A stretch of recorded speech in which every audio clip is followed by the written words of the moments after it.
Senin 30 Januari 2023 akan memandu kelas laktasi eksklusif yang disponsori oleh Laktapro. Kelas laktasi ini sebagai dukungan Laktaproof untuk seluruh smart momies pejuang ASI eksklusif di seluruh Indonesia. Dan kelas ini diadakan secara rutin setiap bulannya secara gratis. Nah, pada kelas laktasi pada malam hari ini akan ada 2 materi yang siap di-share kepada kita semua, di mana nantinya setiap materi akan ada sesi konsultasi atau tanya jawab dengan para narasumber. Dan saya ingatkan kembali bahwa 5 orang smart momies dengan penanya terbaik akan mendapatkan door prize total hadiah Rp1.000.000. Baik Smart Momies yang berbahagia, sudah hadir pada malam hari ini 2 narasumber kita yang luar biasa. Yang pertama ada Ibu Dr. Sarah Audia Hasna, IBCLC. Selamat malam, Dok. Malam. Luar biasa, cantik sekali. Malam, Mbak Naila. Hari ini. Oke, dan yang kedua ada Bapak Fernando STMSC dari Laktapro. Selamat malam, Pak Edo.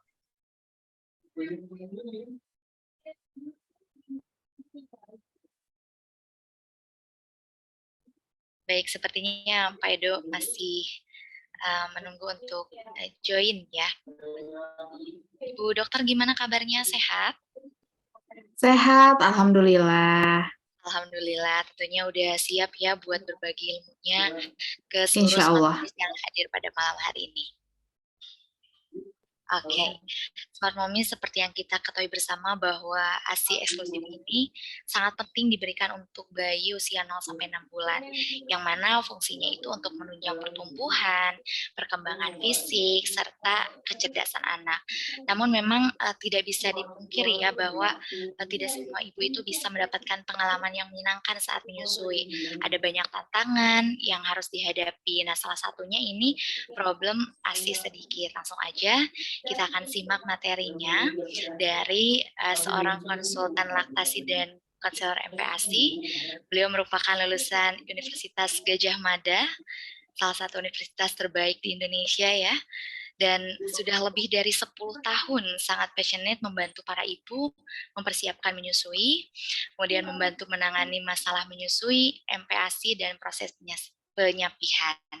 Dan beliau juga pelopor klinik laktasi yang sering menjadi speaker di event komunitas parenting besar, Bird Club, UMKM, Premium Brand, acara edukasi kesehatan di televisi, dan speaker di mahasiswa Fakultas Kedokteran. Langsung saja, ini dia Dr. Sarah Audia Hasna, IBCLC.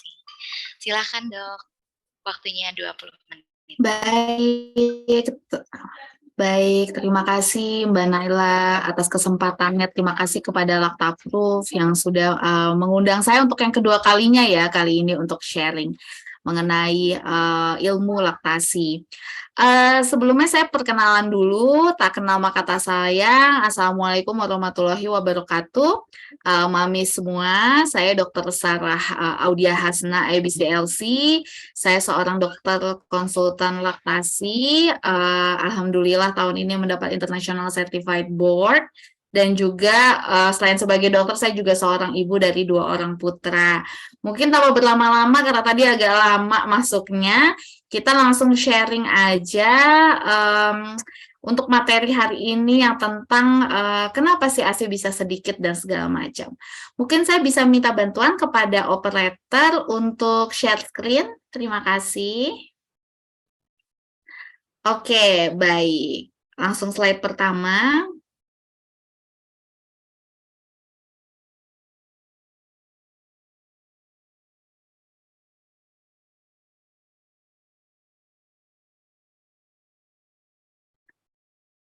Oke, jadi pada perjalanan menyusui kadang tidak seideal yang diharapkan oleh para ibu, Bahkan apapun profesinya, jadi apakah ternyata si ibu itu adalah seorang tenaga kesehatan, apakah dia non tenaga kesehatan, kalau kita tidak membekali dengan ilmunya itu tidak semudah menempelkan bayi ke payudara dan dia bisa secara alamiah menyusu.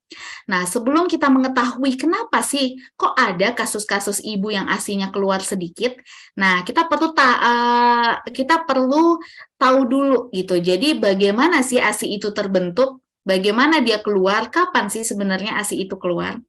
Jadi ada yang kalau di dunia medis kita menamakan dengan laktogenesis atau tahapan pembentukan ASI. Tahap yang pertama itu dimulai di usia kehamilan 16 minggu, estimasi kurang lebihnya.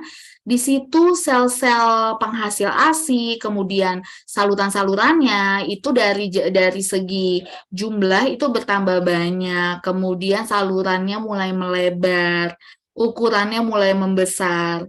Yang itu bisa dirasakan tanda dan gejala oleh si ibu adalah seperti payudaranya lebih membesar, areola yang lingkaran coklat atau kehitaman itu lebih melebar dan lebih menghitam pigmennya.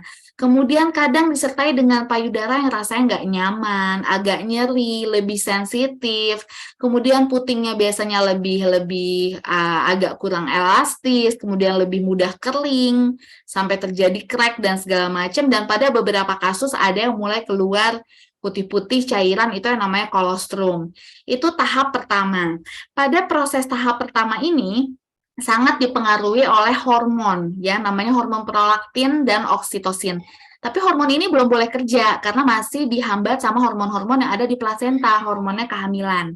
Kenapa begitu ya? Karena kerjanya sangat berkebalikan. Hormon menyusui itu fokus utamanya adalah ke penghasilan ASI, jadi bukan mempertahankan kesejahteraan janin yang di dalam kandungan. Makanya masih dijaga sama hormon-hormon hamil ini. Itu tahap pertama. Tahap kedua dimulai segera setelah persalinan dan kelahiran plasenta. Jadi setelah bayi itu lahir, kemudian plasenta itu keluar, pengaruh hormon-hormon yang ada di hamil itu, yaitu yang paling utama hormon progesteron itu kan langsung drop. Nah, akhirnya prolaktin yang hormon produksi ASI itu berganti peran. Nah, dia tuh mulai naik sampai mencapai puncaknya. Nah, apa yang mengaktifkannya itu salah satunya adalah IMD. Kemudian rawat gabung. Nah, nanti bisa dibahas nih di sini ya, akan saya bahas di belakang. Kenapa ada ibu yang 3 hari pertama ASI nggak keluar? Secara terminologi kita katakan terlambat tahap pembentukan ASI yang kedua atau delayed lactogenesis 2 itu dikatakan jika ASI nggak keluar sama sekali lebih dari 72 jam pasca bersalin. Tahap yang ketiga itu dimulai setelah hari ke-8. Jadi dari hari 0 sampai hari ke-7 itu masih peran hormonalnya prolaktin. Tapi mulai hari ke-8 itu mulai demand and supply. Kalau bayinya nyusu dengan pelekatan yang baik, ya supply-nya juga ada terus. Tapi kalau pelekatannya nggak oke, stimulasinya itu sudah terintervensi dengan susu formula tanpa indikasi medis dan DOT, sehingga mengganggu pola menyusu bayi, ya supply-nya turun gitu ya. Kemudian tahap yang keempat setelah payudara tidak disusui sama sekali atau tidak dipumping, teorinya selama 40 hari dia akan berhenti total. Tapi pada prakteknya bisa lebih dari itu. Next.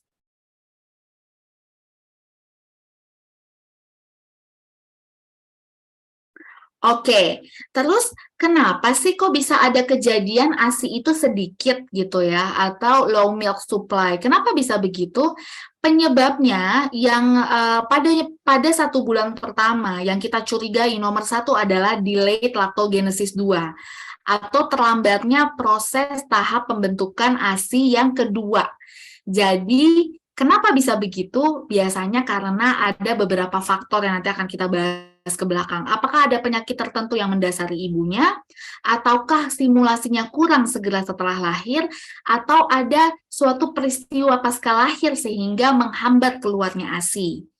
Itu yang nomor 1. Yang nomor 2, adanya problem di laktogenesis ketiga yang mulai hari ke-8. Ini terkait demand and supply. Jadi kalau nyusunya bayinya pelekatan yang nggak bagus, dia punya gangguan penghisapan, punya gangguan oromotor, dia sudah terintervensi oleh DOT sehingga mengganggu cara menyusunya, ya supply-nya juga turun gitu ya. Next. Nah, sekarang kita bicara yang penyebab dari ASI sedikit, yaitu terlambatnya keluar ASI di 3 hari pertama. Apa yang menyebabkan? Pertama, seorang konselor itu biasanya akan melihat dari berbagai jenis faktor. Faktor yang pertama kita ngelihat dulu dari faktor ibunya. Faktor ibunya punya penyakit penyerta enggak? Misalnya apa? Diabetes pada saat kehamilan yang tidak terkontrol dengan baik karena pengaruh dari masalah hormon insulin, resistensi insulin, ini bisa mengganggu juga keluarnya si hormon prolaktin.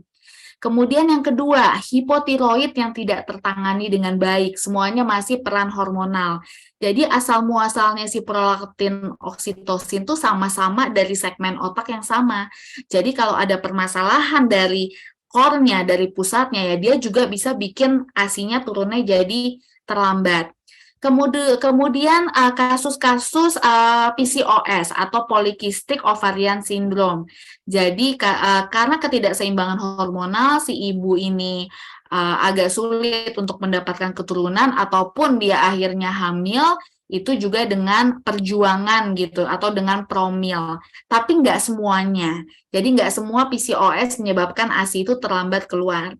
Kemudian yang keempat, operasi payudara sebelumnya. Yang paling sering bikin ASI itu jadi telat keluarnya adalah operasi pengurangan segmen payudara atau breast reduction. Breast augmentation atau operasi estetika membesarkan payudara juga bisa bikin kayak gitu. Kenapa? Ada beberapa segmen payudara atau saluran-saluran bakal ASI yang terangkat atau ada saraf yang terpotong di situ sehingga mengganggu yang namanya aliran dan segala macam, kemudian sensasi ibu merasakan payudara penuh, payudara kosong itu terganggu. Kemudian yang kelima, underdeveloped breast ini artinya ada kelenjar-kelenjar ASI yang pada ibu ini itu lebih sedikit daripada ibu pada umumnya atau pada wanita normal. Tapi ini kasusnya sangat jarang dan harus diperiksa lebih rutin lagi oleh dokter karena penegakan diagnosanya juga nggak mudah. Kemudian breast cancer dan juga tumor otak. Kenapa tumor otak nyambung? Iya, ada kasus yang namanya prolaktinoma. Jadi dia tuh ada tumor di otak yang mengeluarkan hormon prolaktin. Nah, jadi mengganggu tuh ke pengeluaran si hormon prolaktin itu. Next. Oke, tadi tuh faktor ibu nomor 1. Yang kedua adalah faktor persalinan. Kayak gimana nih pada saat bersalin? Yang pertama persalinannya lama. Jadi pada kasus-kasus yang persalinannya itu lama dari awal, induksi yang sangat lama, sampai menjadi proses persalinan yang melelahkan dan akhirnya SC. Nah, itu kan cukup traumatis buat ibu ya. Itu juga bisa bikin penurunan atau keluar ASI itu terlambat. Yang kedua itu bertrauma. Jadi misalnya ya ini ada hubungannya sama proses persalinan yang lama. Jadi karena mungkin salah mengejan atau bayinya sempat turun, denyut jantungnya dan segala macam. Jadi intinya bermasalah semuanya. Nah, itu juga bisa menghambat keluarnya ASI di awal-awal. SC. SC ada penelitiannya, dari segi penelitiannya. Kenapa SC dibilang bisa bikin agak terlambat ASI keluar di awal-awal? Karena satu, SC yang pada saat itu ibu dan bayi mungkin nggak dapat kesempatan IMD atau inisiasi menyusu dini karena mungkin kasus pada ibunya nggak stabil atau bayinya nggak stabil gitu ya. Terus bisa juga IMD-nya nggak sempurna, terus nggak dilanjutin di ruang recovery. Terus udah gitu pada saat rawat gabungnya tuh lama banget, kayak di atas 6 jam tuh baru rawat gabung, atau baru rawat gabung di atas 8 jam. Begitu bayinya diantar ke kamar, nggak langsung disusui. Jadi stimulasi 8 jam pertama itu nggak ada. Nah, itu bisa bikin terlambat keluarnya. Jadi dia cuma faktor resiko. Saya nggak bilang semua ibu yang SC tuh pasti ASI-nya terlambat, nggak kayak gitu. Tapi dia bisa menjadi faktor resiko kalau kurang stimulasi. Gimana biar nggak kayak gitu untuk ibu-ibu yang pasca SC?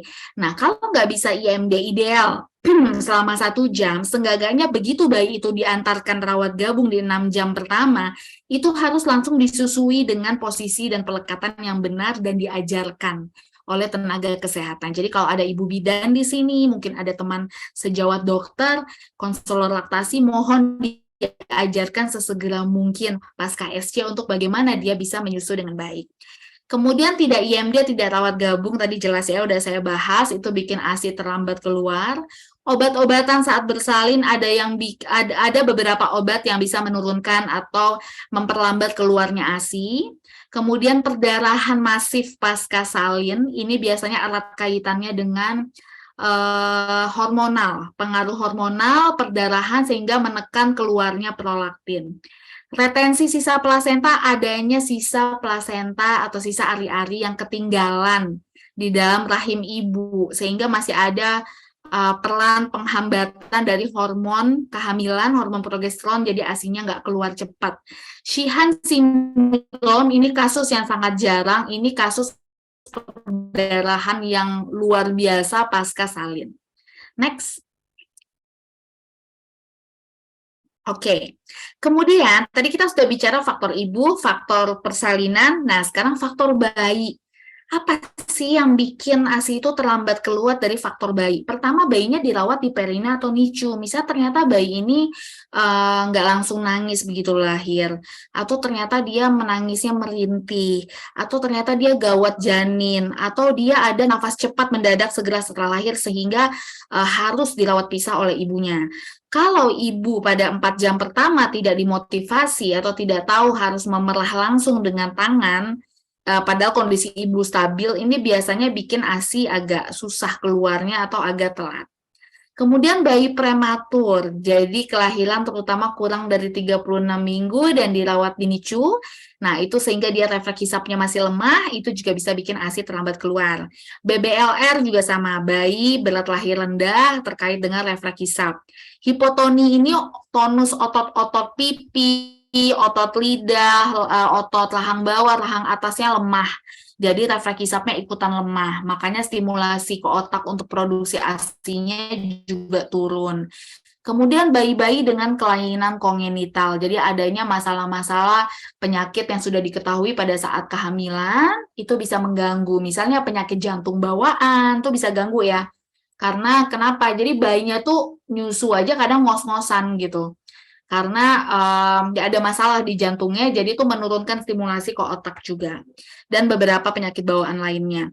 Kemudian bayi yang cukup bulan, ya bayi cukup bulan, bayi sehat, tapi sudah terpapar DOT sejak dini, dan susu formula tanpa indikasi medis, sehingga mengintervensi pola alami dan natural cara bayi menghisap. Karena beda banget antara ngisap pakai DOT sama nyusu langsung. Next.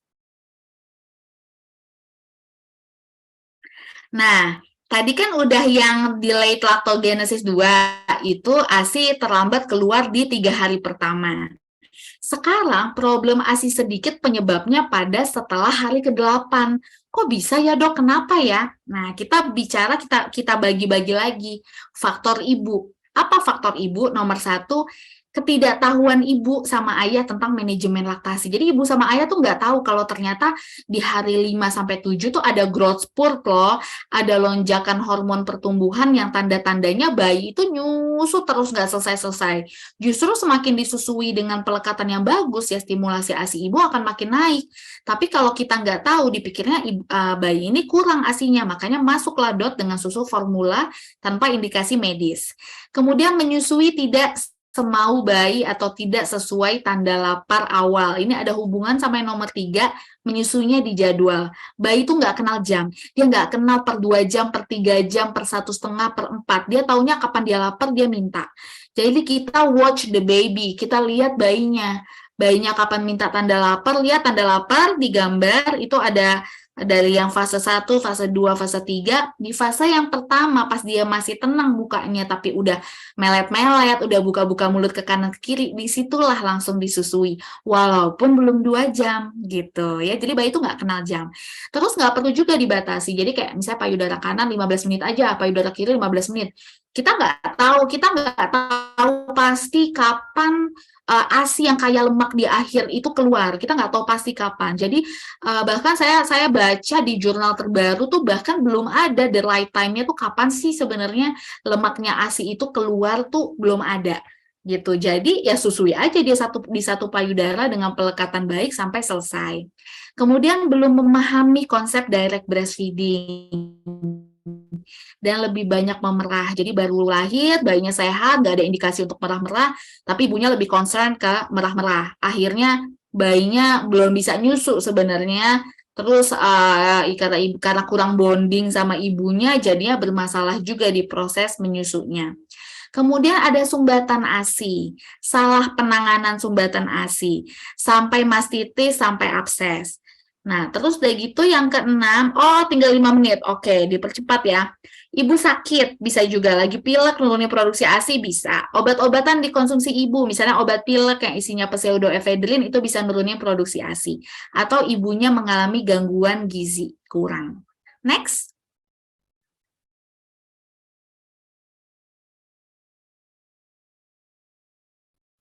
Oke, yang faktor bayi misalnya pelekatannya salah ya, ini bisa nurunin stimulasi ASI juga, pelekatannya dangkal, daya hisapnya lemah, kena dot dari awal, bayinya sakit jadi nyusunya susah, kemudian 3 bulan ke atas sudah mulai distrek ngelihat ke sekeliling, atau bayi dengan punya masalah anatomi rongga mulut, misalnya tongue tie, lip tie, rahang atasnya itu langit-langitnya itu tinggi banget, atau dagunya itu agak ke belakang, atau tonus ototnya sangat lemah, atau bayi posisi otot lehernya tuh miring ke kanan, miring ke kiri, namanya torticollis. Oke, next. Nah, yang faktor lingkungan, kurang support suami, bapaknya acuh tak acuh, kemudian ada keluarga yang sangat mengintervensi, baik itu nenek, kakek, tempat kerja yang nggak mendukung ibu untuk memerah ASI, kemudian atau vaskes yang tidak mendukung. Next.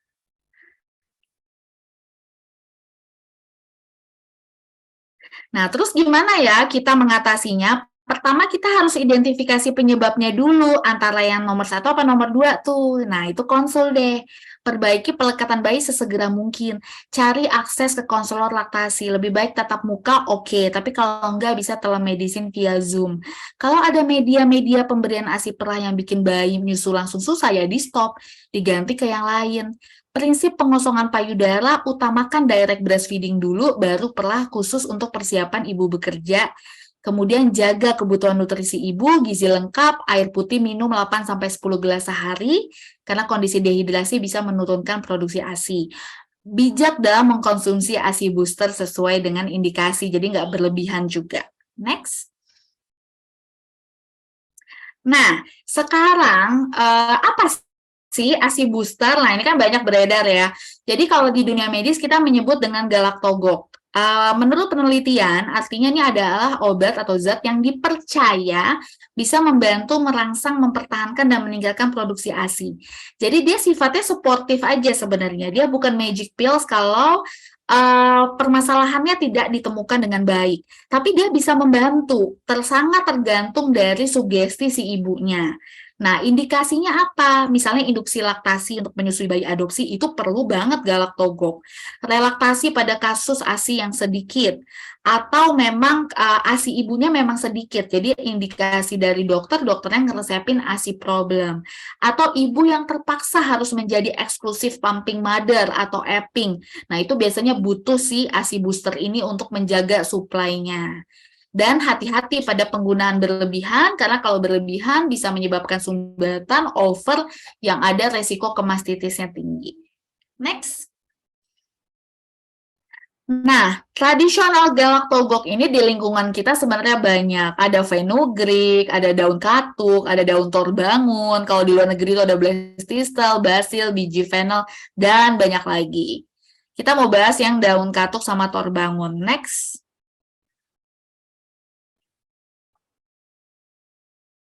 Nah, daun katuk itu sendiri di Indonesia tuh udah puluhan tahun dipakai untuk biasanya dulu kita dimasakin ya sama ibu kita untuk digunakan atau dikonsumsi.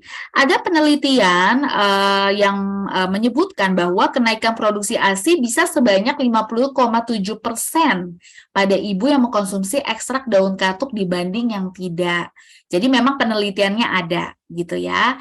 Dan dia bisa sebagai alternatif juga. Jadi ada penelitian lain yang menyebutkan dia bisa digunakan sebagai alternatif untuk memang meningkatkan produksi ASI dan mendukung. Jadi dia sifatnya pendukung, supportive.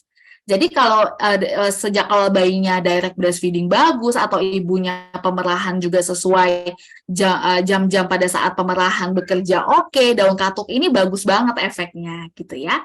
Next. Nah, sekarang daun torbangun. Ini asalnya dari Sumatera Utara.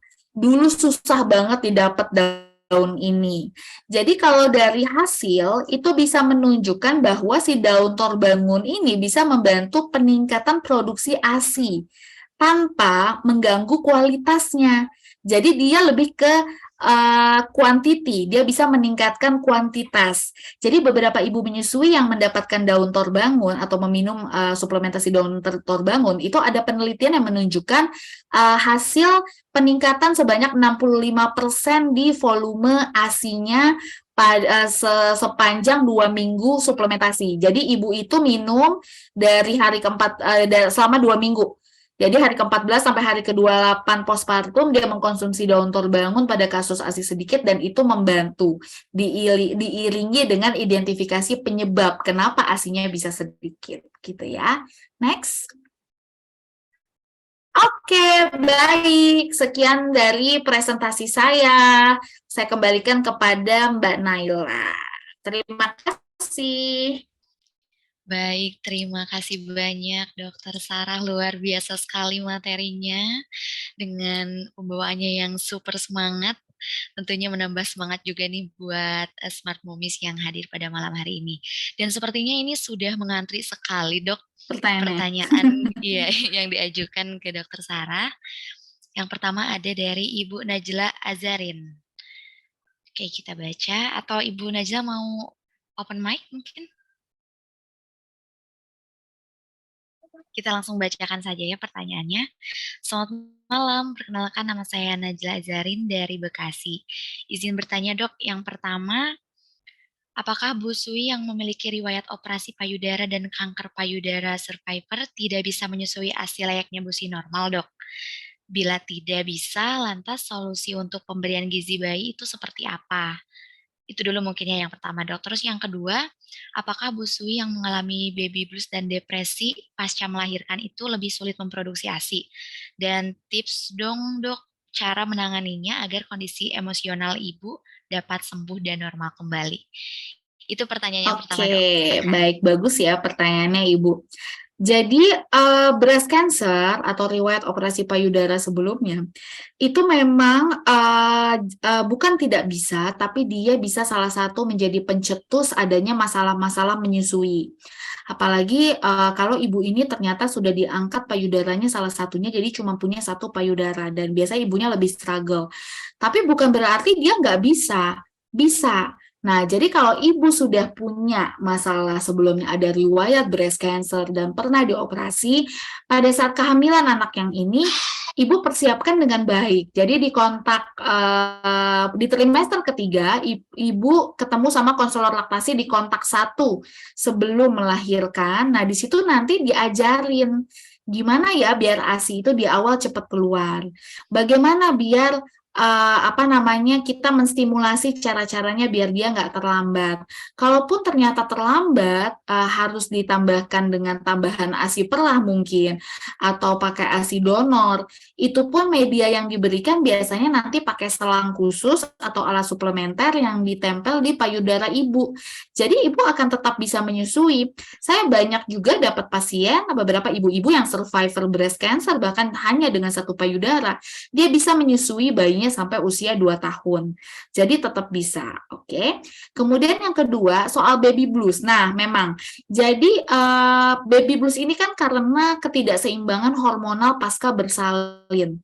Jadi hampir semua ibu sebenarnya pernah mengalami gangguan mood atau gangguan emosi pasca bersalin, dan itu sebenarnya masih dalam termasuk hal yang normal. Disinilah peran serta bapak itu yang harus selalu ada di sebelah ibu. Karena jika baby blues ini tidak tertangani dengan baik, lebih dari 2 minggu dia bisa jatuh ke arah depresi pasca salin. Dan kalau sudah depresi, itu sudah butuh bantuan tenaga ahli, yaitu psikolog dan psikiater. Gitu. Jadi bagaimana mengelolanya? Libatkan bapak, bilang sama bapak kalau ibu ada masalah, ibu tiba-tiba sedih dan segala macam. Kalau menurut ibu kurang helpful yang dari rumah, ibu nggak apa-apa loh untuk ketemu konselor misalnya, ketemu psikolog untuk ngobrol dan nanti dicari terapi-terapi suportif, psikososial dan segala macam. Gitu. Baik, sudah cukup penjelasannya ya barangkali Ibu Najla? Oke, langsung saja kita beranjak pada pertanyaan berikutnya. Ini karena banyak sekali, entah karena pengalaman sendiri atau karena hadiah ini sebetulnya ya, Dok, ya. Tapi yang jelas antusias dari Smart Momies yang hadir pada malam hari ini luar biasa sekali. Nah, pertanyaan kedua ini ada dari Ibu Erni. Ibu Erni boleh kalau mau bertanya langsung karena ini pengalaman langsung beliau sepertinya. Ibu Erni Ludiani ya? Halo Ibu Ya, Erni, apakah halo. hadir? Halo. Oke. Ibu Erni Ya. boleh langsung ditanyakan kepada Dokter Sarah? Ya, terima kasih. Selamat malam, Dok. Assalamualaikum. Selamat malam, Bu Erni. Waalaikumsalam. Ya, Dok, saya mau tanya, Dok. Saya ini kan melahirkan di usia 35, Dok. Tapi sebelum melahirkan, yang ini yang kedua, yang pertama keguguran, dan saya punya riwayat diabetes mellitus tipe 2 dengan insulin. Kemudian saya melahirkan kemarin di 40 week, bayi sempat telan ketuban karena sudah agak hijau. Dan karena benar-benar nggak ada nggak ada kontraksi apapun, Dok. Jadi SC dan itu sudah lewat-lewat banget gitu bulannya dari HPL-nya. Kemudian dengan riwayat itu ASI saya itu dikit banget, Dok. Jadi walaupun saya minum ASI booster itu tetap ASI itu sedikit banget, Dok. Kemudian anak saya sempat ASI saya kan keluar di hari ketiga itu pun sedikit. Jadi anak saya sudah kena sufor duluan gitu, Dok. Dan dot gitu. Nah, terus sempat dia puting saya juga datar, Dok. Jadi ketika nganyut harus saya tarik pakai skruit dulu baru dia puting keluar.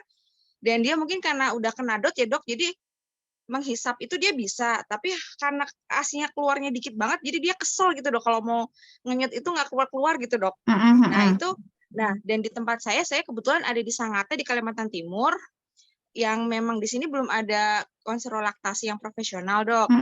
Nah, itu kira-kira gimana ya, Dok? Apakah dengan faktor tadi itu ngefek banget? Karena saya sampai sekarang masih pakai insulin, Dok. Untuk terapinya gitu. Gimana ya, Dok ya? Oke, baik-baik. Ya, Bu. Bagus ya pertanyaannya.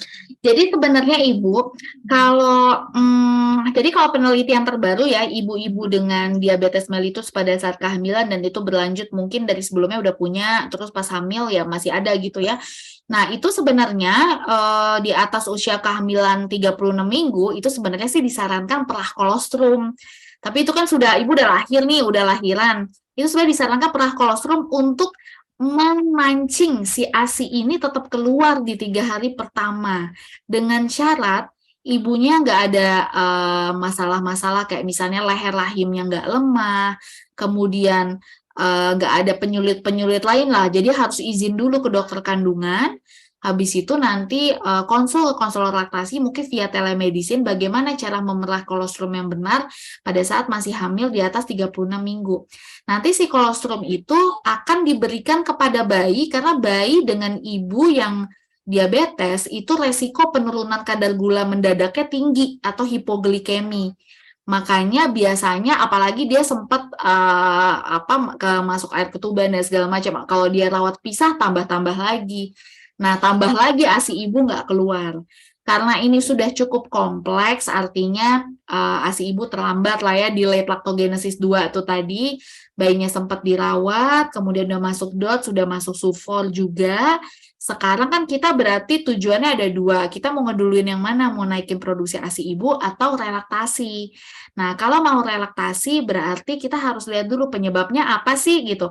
Oh, penyebabnya ternyata dari DOT-nya. Nah, nanti ibu bisa dibimbing, misalnya telemedicine nih, kalau di area ibu tatap muka nggak ada, ibu telemedicine aja gitu via Zoom. Nah, nanti dilihat, biasanya dotnya nanti diganti ke media lain, atau ibu pakai alat selang khusus suplementer yang diajarkan ditempel ke payudara ibu, nanti skin to skin lagi, sambil biasanya ada masuk obat, atau si galaktogok tadi yang sesuai dengan kondisi ibu, yang bukan jadi malah mengganggu masalah diabetes ibu dengan insulin saat ini. Dan itu bisa, cuma memang step by step lah kurang lebih gitu, Bu. Oke dok, karena juga sempat anak saya kan lahir kelainan jantung, ada 3 lubang, hanya saja sekarang di usia 3,5 ini sudah ketutup semua dok, gitu. Jadi tapi ya itu sering saya cobain, saya susuin, tapi ya itu dia susunya sedikit banget asinya gitu dok. Jadi harus pilih satu dulu gitu dok ya, yang mana gitu ya. Iya, tapi tetap kalau dari saya sih mesti konsul, ya kalau nggak ada akses ke konselor laktasi tatap muka, karena kalau telemedicine kan ada yang dibahas di panjang tuh, jadi dicari tahu apa sebelumnya riwayat ibu gimana, dilihat langsung anaknya, pas dia nolok-nolok nyusunya itu gimana gitu. Nah itu sih yang akan dipilih, yang paling urgent tuh yang mana gitu, relaktasinya dulu kah, atau fokus ke naikin produksi ASI ibu dulu dan segala macam. Oke dok. Oke, makasih banyak dok ya. Sama-sama Ibu Erni. Oke, terima kasih Bu Erni. Alhamdulillah sudah terjawab ya sama ahlinya langsung. Dan pertanyaan selanjutnya kita akan pilih lagi. Ada Ibu Nurleli. Halo Bu Nurleli, hadir?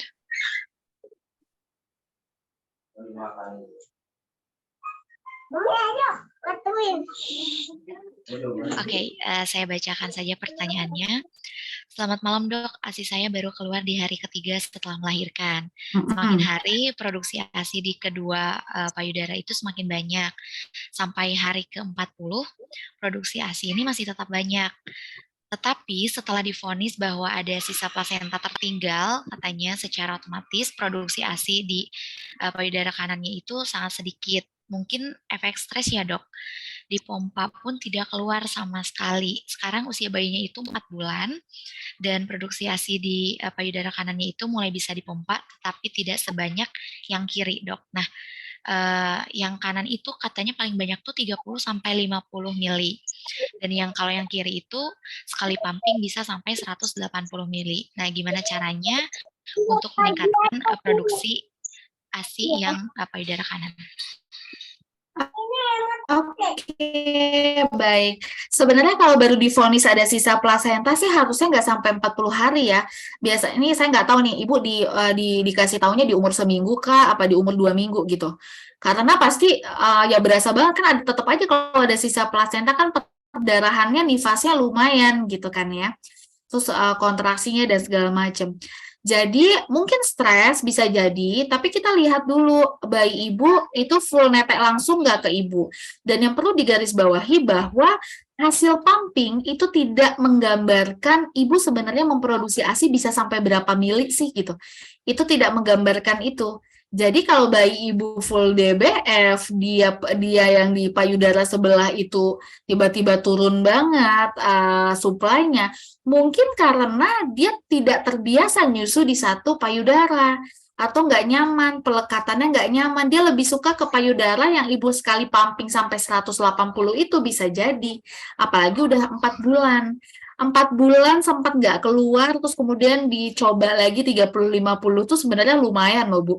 Nah, gimana caranya? Ya, ibu susui di payudara yang satunya.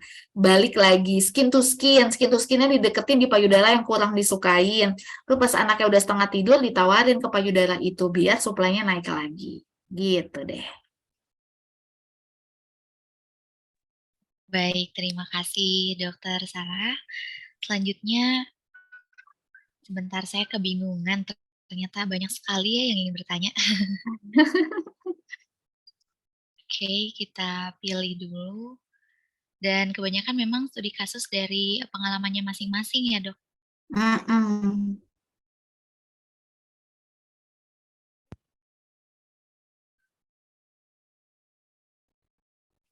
Oke, Nambah ini ada terus ya pertanyaannya iya, ya? tambah terus. Ada dari Ibu Lutfi Andriani. Oke. Ibu Lutfi, silakan. Silakan bertanya langsung ke Dokter Sarah.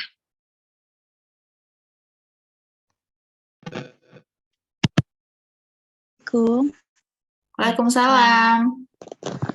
Dok, aku mau tanya nih.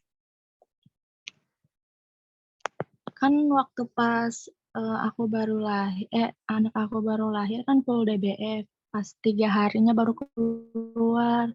Cuman pas usia anakku 2 bulan sekarang ASInya tiap jam malam itu selalu seret. Kenapa ya? Terus kan yang kanan kirinya selalu aku susuin. Tapi yang satunya itu ada rembesan. Yang rembesannya itu selalu aku kasih di DOT. Sekarang pas 2 bulan udah nggak mau. Itu kenapa ya kira-kira? Terima kasih. Oke, Ibu.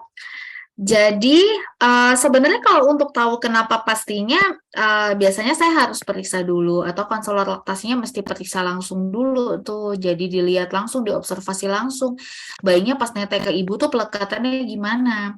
Tapi dugaannya bisa aja semenjak awal dari baru lahir ya pelekatannya memang nggak dalam, sudah bermasalah gitu. Alhasil kalau pelekatannya nggak dalam, permintaannya jadinya nggak maksimal, stimulasinya nggak oke, suplai yang dihasilkan dari otak juga menurun.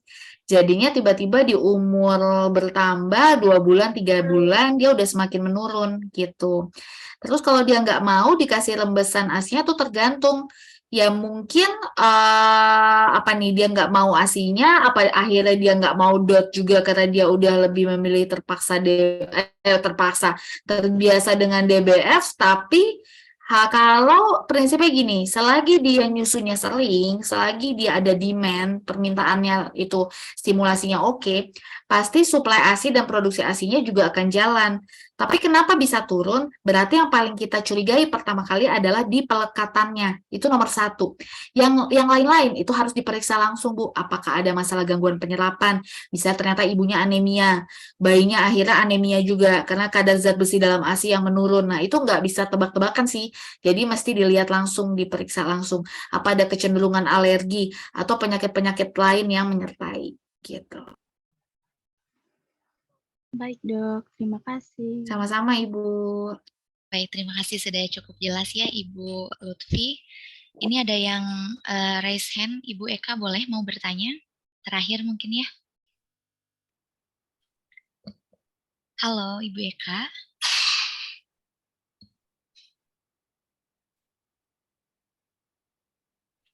Oke, sepertinya Ibu Eka sedang tidak tersedia. Oke dok, aku mau tanya, tadi kan dokter di akhir materi itu membahas tentang daun torbangun ya, daun torbangun dan katuk memang yang secara alami itu bisa membantu melancarkan ASI. Nah, berapa banyak kira-kira kita aman mengkonsumsinya? Karena kan tadi kata dokter juga tidak boleh terlalu berlebihan ya. Iya, berarti amannya segimana ya dok mengkonsumsinya? Ini buat info para ibu juga yang hadir. Oke. Jadi sebenarnya tergantung dari indikasinya. Kalau misalnya di awal si ibu ini mengkonsumsi antara daun torbangun atau daun katuk gitu ya, tapi ini kan memang dia bisa membantu ya, apalagi di bulan-bulan pertama deh itu biasanya tuh ngaruh banget lumayan. Cuman kalau misalnya pengosongan payudaranya nggak optimal, artinya pengosongan payudara tuh apa?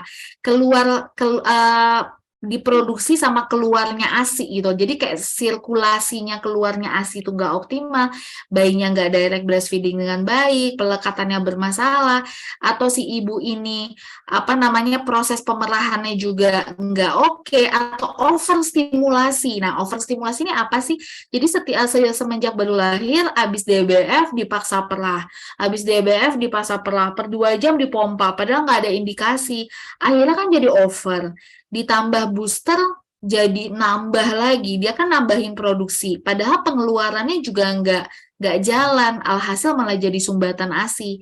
Kalau udah sumbatan di dalam terus penanganannya salah, misalnya dipijat, diurut yang bikin tambah meradang, atau misalnya ternyata si ibu ini udah punya masalah puting lecet, putingnya ada yang crack gitu, ada yang terbuka, sehingga memudahkan bakteri atau jamur masuk ke saluran payudara, akhirnya jadi infeksi mastitis. Jadi seperti itu, tergantung indikasinya. Kalau memang pada kasus yang ASINya mulai menurun atau ibu bekerja, boleh banget konsumsi. Tapi untuk yang oversupply, yang memang ASINya banyak, ya untuk apa, buat apa. Jadi sebenarnya ya susui aja seperti biasa. Jadi tergantung indikasinya, nggak apa-apa, nggak masalah, asal nggak berlebihan. Seperti itu. Kalau dosisnya berapa, nah kita kalau di forum umum seperti ini, nggak bisa ngasih tahu dosis. Takutnya nanti persepsi diminum ke saya, kok saya jadi berlebihan, kok saya nggak ngaruh ya. Nah, itu case by case. Jadi hanya bisa diselesaikan di ruang konsultasi antara dokter dan pasien. Gitu.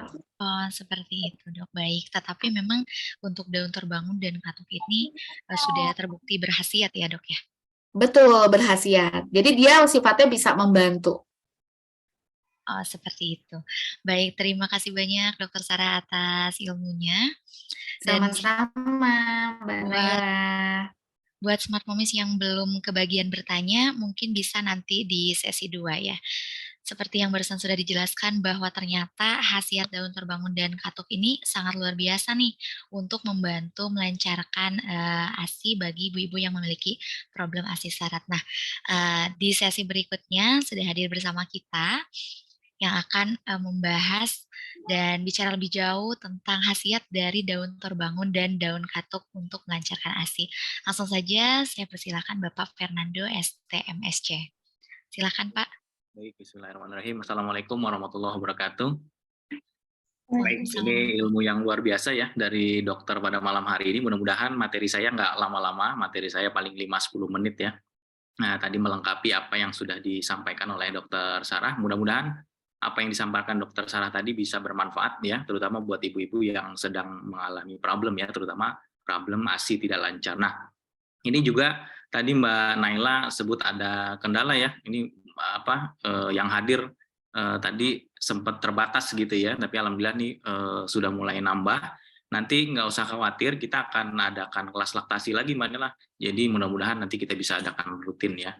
Baik, saya izin share screen, saya akan menampilkan sedikit cerita tentang tadi Mbak Naila sempat sebut, Dokter Sarah juga sempat sebut bahwa daun torbangun dan katuk merupakan salah satu herbal yang membantu dalam menangani problem ASI gitu ya, problem ASI. Nah, bentar saya present materinya. Oke. Ya, ini tampil Mbak Naila? Iya, sudah tampil Pak. Baik Ibu-Ibu, jadi emang daun torbangun dan katuk ini memang bahan herbal yang luar biasa ya. Jadi seperti yang tadi disampaikan dokter, memang ini terbukti membantu untuk menangani problem ASI yang tidak lancar. Jadi daun torbangun sendiri itu mengandung laktogogum. Jadi memang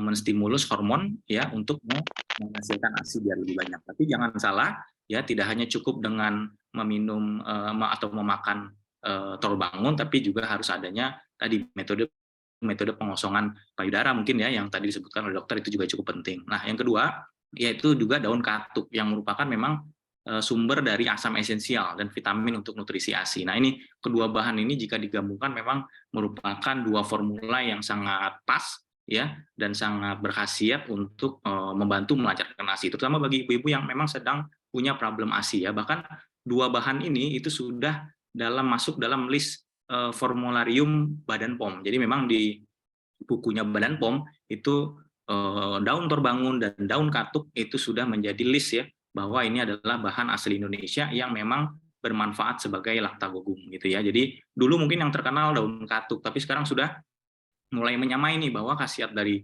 ekstrak daun torbangun juga jauh lebih berkhasiat daripada daun katuk. Nah, sebenarnya seberapa berkhasiat sih? Jadi ini sempat dicobakan ya penelitiannya oleh Profesor Rizal Damanik di IPB. Jadi ada 3 grup ibu-ibu yang dicobakan ya menggunakan reference group. Reference group ini ibu-ibu yang diberi konsumsi Moloko B12. Ya mungkin ibu-ibu sering dengar ya Moloko B12, bahkan mungkin ada yang mengkonsumsi. Terus juga ibu-ibu yang disuruh konsumsi Coleus amboinicus. Coleus amboinicus ini adalah daun torbangun. Ya, jadi nama latinnya Coleus amboinicus. Nah, yang ketiga adalah grup ibu-ibu yang diberi konsumsi fenugreek atau bahasa Indonesianya mungkin kita sering sebut namanya kelebat. Ternyata dengan mengkonsumsi daun torbangun saja itu ya melihatkan efek yang luar biasa terhadap penambahan volume ASI. Jadi bisa dilihat di sini yang CA group ya. CA group itu maksudnya Coleus amboinicus group. Jadi ibu-ibu yang diberi konsumsi ekstrak daun torbangun itu ternyata memberikan efek penambahan ASI jauh lebih banyak dibandingkan ibu-ibu yang diberikan konsumsi Moloko B12 atau fenugreek. Jadi memang betapa luar biasanya bahan herbal ya asli Indonesia ini. Jadi sekarang kita tidak hanya mengenal katuk saja, tapi kita juga mengenal namanya daun torbangun saat ini. Dan memang penelitiannya sudah sangat banyak. Jadi kalau ibu-ibu nanti lagi Google cari itu daun torbangun, itu sudah banyak penelitian yang muncul gitu ya. Dan kebanyakan daun torbangun ini diteliti oleh peneliti kita sendiri, ya oleh peneliti dari orang Indonesia sendiri gitu ya. Nah, kalau ini digabungkan ya ekstrak daun torbangun ini digabungkan dengan daun katuk dan diformulasilah dengan formulasi yang sangat tepat, nah ini bisa menghasilkan sebuah formulasi bahan herbal yang saling mendukung gitu ya. Nah, saat ini saya memperkenalkan bahwa saat ini sudah tersedia ya produk ya yang merupakan formulasi dari daun torbangun dan daun katuk ya, namanya Lactaproof. Jadi memang dua bahan ini digabungkan dengan angka yang memang spesifik ya, jadi 77,6% torbangun dicampur dengan 22,4% daun katuk ya. Dan memang ini kita sudah banyak dikonsumsi oleh ibu-ibu yang menyusui di Indonesia, dan alhamdulillah ya rata-rata positif semua dan bisa memberikan bantuan ya kepada ibu-ibu yang sedang punya problem ASI ya. Nah, ini perkenalan saja. Jadi ini adalah produk Lactaproof yang merupakan tadi formulasi dari dua bahan ekstrak daun torbangun dicampur dengan ekstrak daun katuk. Bentuknya kapsul ibu-ibu, bentuknya kapsul dan dikonsumsi setiap hari 2 kapsul sehari, ya 2 kapsul sehari, dan sudah punya izin Badan POM dan juga halal ya. Alhamdulillah sudah di ACC dan di-approve oleh Badan POM untuk dikonsumsi oleh ibu-ibu di Indonesia. Nah, ini saya sedikit perkenalan pabriknya di mana. Pabriknya di Gunung Putri. Jadi kalau ibu-ibu atau lagi main di daerah Jakarta, Bogor, sebenarnya bisa main ke pabrik ya. Pabrik kita ada di Gunung Putri Bogor, namanya PT Zena Nirmala Sentosa. Jadi ini mesin-mesinnya saya kasih foto-fotonya. Jadi produk Lactaproof itu memang diproduksi di fasilitas yang sudah terstandar GMP. Itu ya kira-kira ya perkenalan dari saya, dan ini beberapa testimoni ya ibu-ibu yang sudah mencoba, terutama ibu-ibu yang bekerja gitu ya, yang waktunya tidak banyak di rumah, mereka kadang-kadang punya problem ASI lebih banyak ya. Ini rata-rata memang testimoni mereka adalah mereka cukup cocok dengan apa yang mereka dapatkan dari hasil mengkonsumsi ekstrak daun torbangun dicampur dengan katuk dengan merek Lactaproof. Itu kira-kira. Itu saja Mbak Naila, informasi dari saya perkenalan tentang produk Lactaproof ya. Saya kembalikan ke Mbak Naila. Baik, terima kasih Pak Edo atas perkenalan mengenai produk Lactaproof ini ya, yaitu kapsul untuk pelancar ASI. Langsung saja bagi Smart Momis yang mau bertanya mengenai produk ini, kami persilahkan. Dan ini sudah ada satu orang ya yang ada di room chat, Ibu Wati. Halo Bu Wati.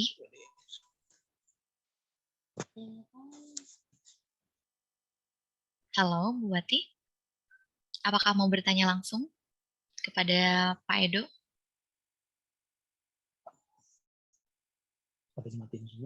Oke, saya bacakan saja pertanyaannya. Yang pertama, apakah Lactaproof ini aman dikonsumsi setiap hari dan ada efek sampingnya kah jika dikonsumsi jangka panjang? Dan yang kedua, apakah Lactaproof dikonsumsi saat masa kehamilan atau pasca melahirkan? Begitu Baik. Pak Edo, silakan. Saya langsung jawab aja ya. Makasih Bu Wati ya, semoga sehat selalu. Jadi Lactaproof apakah aman dikonsumsi? Insya Allah aman ya, karena memang Lactaproof diproduksi dari 2 bahan alami, jadi memang tidak ada bahan tambahan kimia lainnya, ya tidak ada campuran-campuran bahan kimia, jadi memang murni adalah herbal. Dan alhamdulillah tidak ada efek samping ditemukan, dan selama ini juga dikonsumsi oleh ibu-ibu yang sudah menyoba ya, itu tidak ada efek samping yang ditemukan ya, apalagi untuk jangka panjang gitu ya, mudah-mudahan aman, karena benar-benar 100% herbal. Lalu yang kedua, apakah Lactaproof bisa dikonsumsi saat masa kehamilan? Jadi kami saran ya bisa dikonsumsi itu maksimal 1 bulan sebelum masa kehamilan. Jadi jangan jauh-jauh juga ya. Jadi 1 bulan sebelum masa kapan HPL-nya, nah, kira-kira 1 bulan itu sudah mulai bisa dikonsumsi ya, bisa mulai botol pertama di situ. Nanti dilanjutkan sampai kira-kira sebulan berikutnya, kalau masih membutuhkan silakan dilanjutkan, karena memang kandungan dari ekstrak daun katuk sendiri nanti yang akan jadi tor bangunnya melancarkan ASI, dan katuknya nanti memperkaya nutrisi ASI-nya gitu ya. Mudah-mudahan nanti bermanfaat buat ibu yang sedang membutuhkan ya. Terima kasih Mbak Nela. Baik, terima kasih untuk Pak Edo sudah menjawab pertanyaan dari Bu Wati ya. Sudah cukup jelas saya kira. Dan selanjutnya pertanyaan yang sudah mengangkat tangan ini ada Ibu Neng Ulfiah. Halo. Apakah ada? Ya, baik. Silakan Ibu, mau bertanya. Tadi pertanyaan saya itu daun, adakah efek samping dari daun yang tadi itu yang dijelaskan oleh dokter?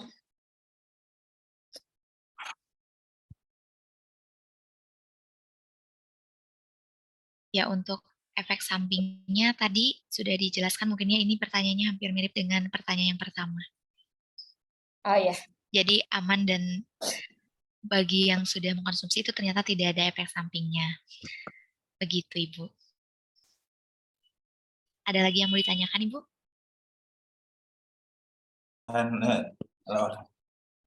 Sudah jelas. Baik, terima kasih. Selanjutnya saya akan pilih, ini ada dari Ibu Adisti Maharani. Halo Bu Adisti.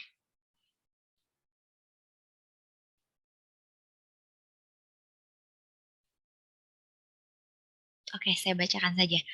Produk Lactaproof ini dikonsumsi sebelum atau sesudah makan ya? Kira-kira kapan nih Pak waktu Ya, yang setelah bagus untuk makan ya. Jadi amannya dikonsumsi setelah makan ya. Jadi tidak kenapa setelah makan, sebenarnya tidak berbahaya dari bahan herbalnya, tapi di kita itu ada beberapa ya perut kita yang rata-rata ada yang resistensi terhadap cangkang kapsulnya. Jadi mungkin ada beberapa ibu-ibu di sini ya, tapi tidak semua. Jadi biasanya ada itu 3%, 5% orang-orang Indonesia ini yang tidak terbiasa minum kapsul. Nah, cangkang kapsulnya itu biasanya menyebabkan kembung kalau dimakan sebelum makan. Jadi usahakan sudah makan dulu baru minum kapsul Lactaproof-nya. Jadi nanti tidak dapat kembung ya dari cangkang kapsul yang dikonsumsi. Jadi tidak dari bahan tor bangun katuknya, tapi rata-rata problemnya adalah dari cangkang kapsulnya, karena ada beberapa dari kita yang perutnya tidak terbiasa makan kapsul gitu ya. Itu kira-kira. Baik, sudah terjawab ya Bu ya. Dan kalau tadi kita lihat ada testimoni di saat Bapak share screen, sekarang kita akan dengarkan langsung kesaksian dari salah satu momis yang memang sudah mengkonsumsi Lactaproof ini ya Pak ya. Langsung saja saya sambut ada Mbak Silvi Aulia dari Bandung. Halo. Halo. Assalamualaikum. Waalaikumsalam warahmatullahi wabarakatuh. Gimana kabarnya Mbak Silvi? Baik. Alhamdulillah sehat. Oke Mbak Silvi. Sebelumnya terima kasih banyak ya sudah hadir pada malam hari ini. Silakan mungkin Mbak Silvi mau singkat saja cerita atau share mungkin kepada Smart Momis yang hadir pada malam hari ini, gimana sih rasanya atau khasiat yang dirasakan setelah mengkonsumsi produk Lactaproof? Iya, alhamdulillah. Sebelumnya saya waktu habis melahirkan itu sempat kan bingung karena hasil ASI yang keluar itu sedikit. Lalu cari-cari produk booster ASI. Selain itu kan diminta untuk sering makan sayur, buah-buahan, dan air minum yang cukup. Ternyata nggak cukup karena mungkin sempat stres ya, baby blues juga. Jadi ASI juga nggak keluar yang kayak orang-orang gitu Kak. Langsung banjir ASI-nya. Nah, sempat pakai beberapa produk lain seperti Mama Bir sama Mom Uung. Tapi nggak dilanjut karena nggak, apa ya, tambah nggak cocok, terus nggak enak rasanya gitu, dan sempat berhenti tuh nggak pakai booster-booster apapun. Nah, tiba-tiba ada saudara itu ngasih rekomendasi sampel, dapat sampel Lactaproof. Dari situ nyobalah setelah baby 2 bulan, anakku 2 bulan. Ternyata sengaruh itu, bahkan saya waktu cuti juga masih sempat kerja, tambah sempat baby blues juga, tapi sengaruh itu buat ASIku jadi banjir gitu Kak. Alhamdulillah. Sempat mau, apa ya, hampir mastitis gitu ya bahasanya, apa ya, mastitis tuh, itu karena ASI yang keluar itu yang banyak itu yang sering disusui itu yang sebelah gitu. Nah, hampir keras gitu payudara saya. Nah, terus pijit laktasi dulu. Baik. Semakin ke sini semakin banjir ASInya alhamdulillah. Jadi cari lagi tuh produk Lactaproof-nya ternyata belum dijual. Belum dijual di marketplace. Sempat bingung gitu karena stoknya tuh udah sedikit lagi, cari sampel lagi ternyata udah ada tuh di Tokopedia, dan sekarang udah ke berapa botol gitu ya, lebih dari 10 saya udah pakai produk itu terus. Alhamdulillah sampai sekarang tuh udah umur 1 tahun 6 bulan. Wah, luar biasa ya. Alhamdulillah. Sekarang saya kan kerja juga. Jadi kalau meeting, kalau telat pumping, sibuk kerja, lembur segala macam, tetap masih pakai ini, tetap masih pakai produk Lactaproof. Alhamdulillah enggak sampai yang tadinya stres, aduh dibantu susu formula atau enggak, ternyata alhamdulillah berkat Alhamdulillah Lactaproof. ya. Alhamdulillah ASIku menyusuinya lancar sampai hari ini. Mudah-mudahan lolos 2 tahun ya, Kak. Amin.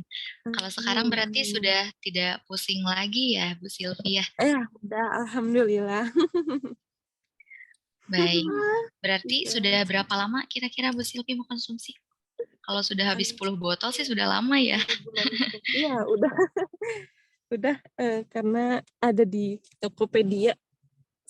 Dari Tokopedia, karena baru ada di situ ya, Kak, ya, di marketplace-nya. Baik, Sampai berarti sampelnya dapat 2.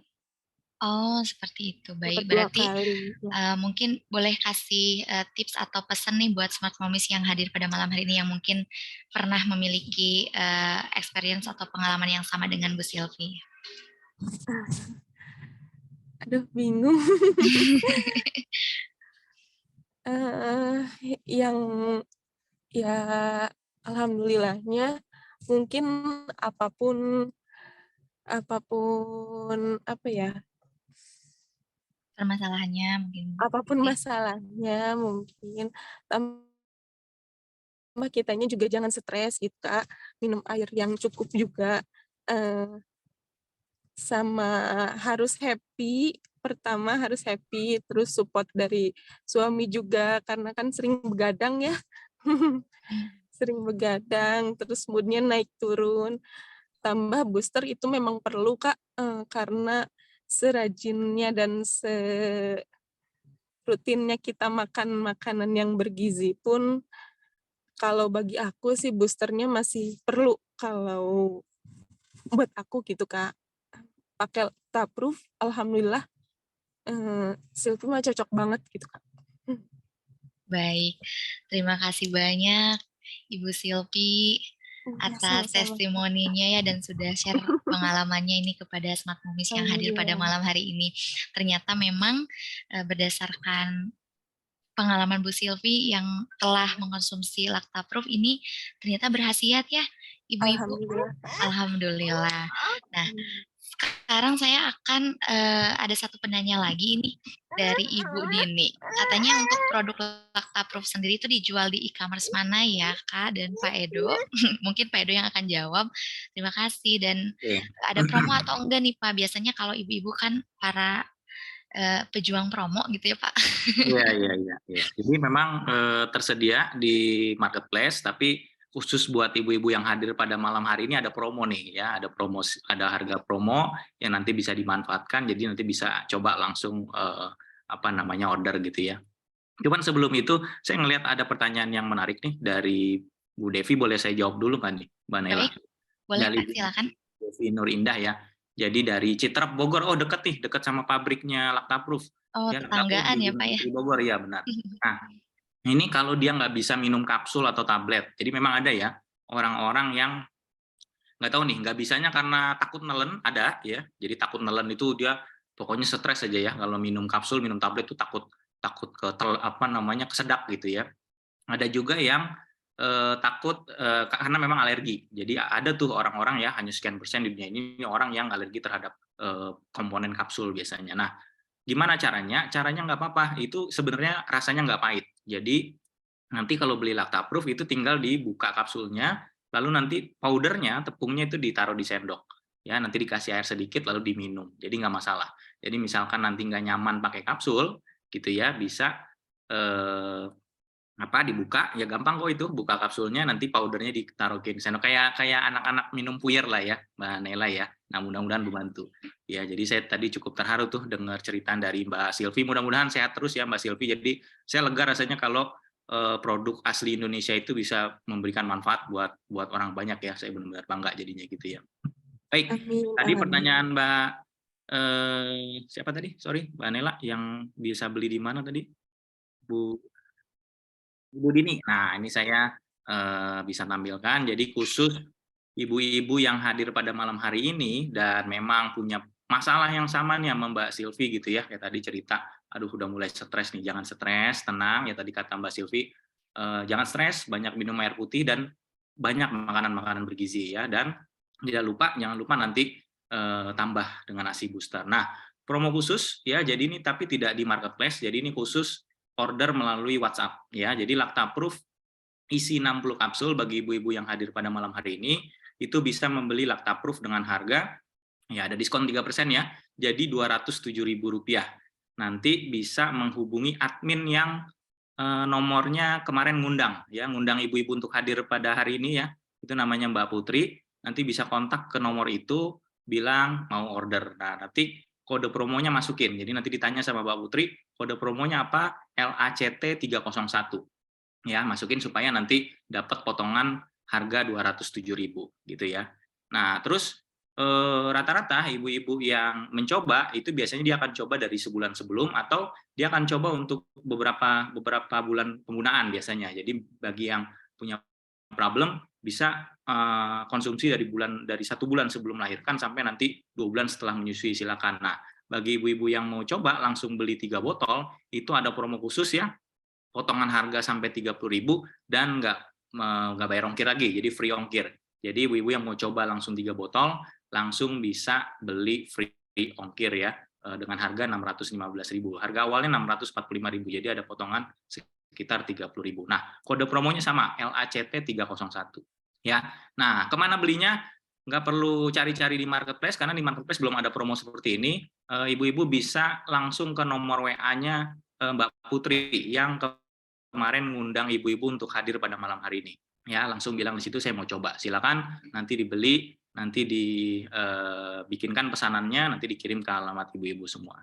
Itu ya kira-kira. Mudah-mudahan menjawab Mbak Naila untuk ibu-ibu yang mau mencari dan mencoba Laktaproof. Baik, terima kasih banyak Pak Edo atas penjelasannya. Dan sepertinya memang masih banyak sekali ini ibu-ibu yang penasaran mengenai produk Laktaproof.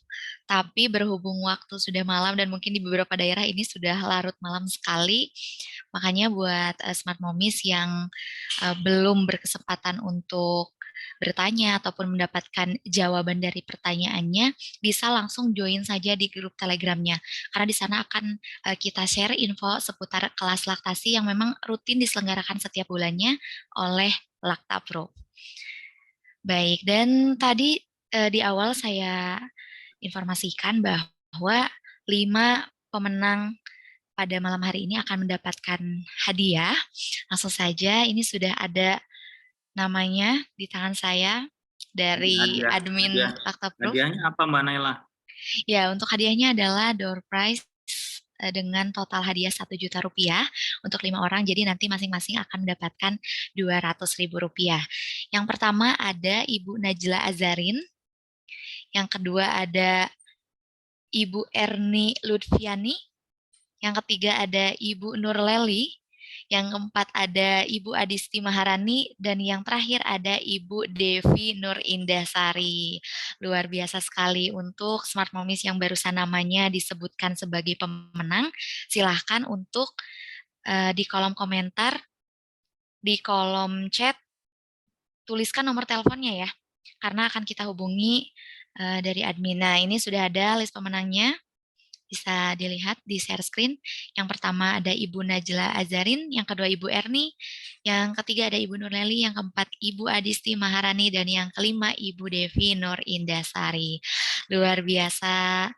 Sekali lagi selamat untuk para pemenang, dan untuk Smart Momies yang belum berkesempatan menang, jangan khawatir, karena kelas ini akan kita adakan rutin setiap bulannya.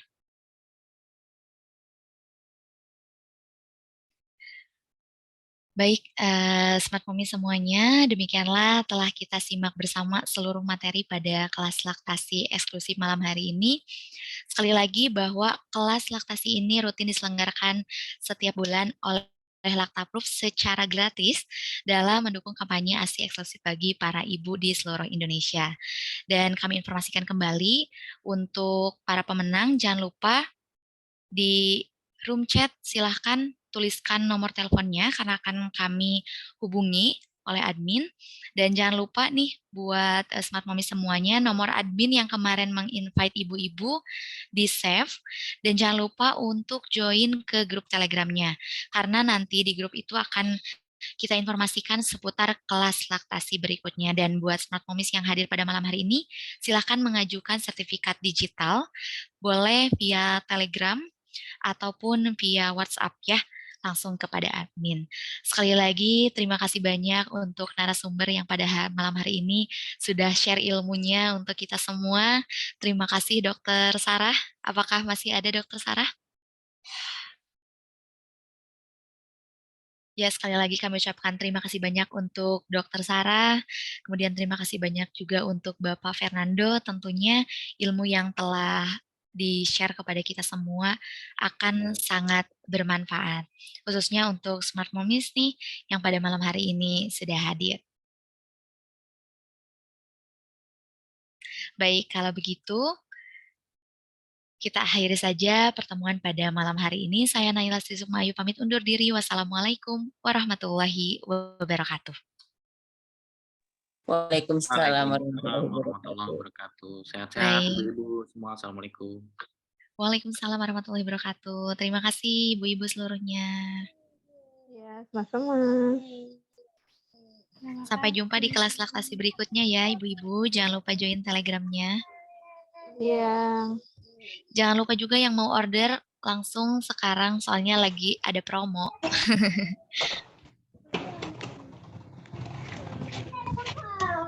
Begitu deh Pak Bola, kayak di Pak Bola. Nah, kan?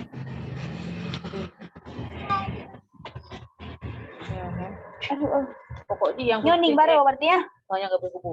Nah, yang Hanifah menyanyi kalau pegang Muhammad mandum je. Mbak Ji, PPPGMS.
Kadang wae.